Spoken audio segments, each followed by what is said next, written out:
Hey friends, if you wish to fix volume mixer not working in Windows 11, then please watch this video. I will guide you through the resolutions. The first solution is to run the audio troubleshooter. So right click on the start button, select settings from the menu, go to the system tab, and then you can scroll down and select troubleshoot in the right pane, select other troubleshooters. Click on run corresponding to the audio troubleshooter.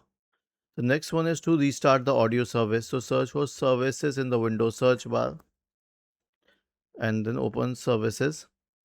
Scroll down to the Windows audio service. This list is in alphabetical order, so it will be easy to find.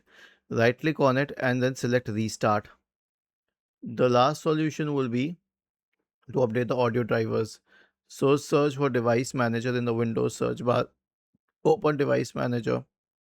Expand audio inputs and outputs. Right click on it and select the option to update the drivers.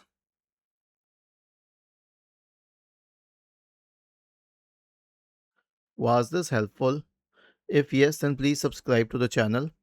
If not, then let us know in the comment section of the video on how we could help you further. Thank you for watching this video and have a nice day.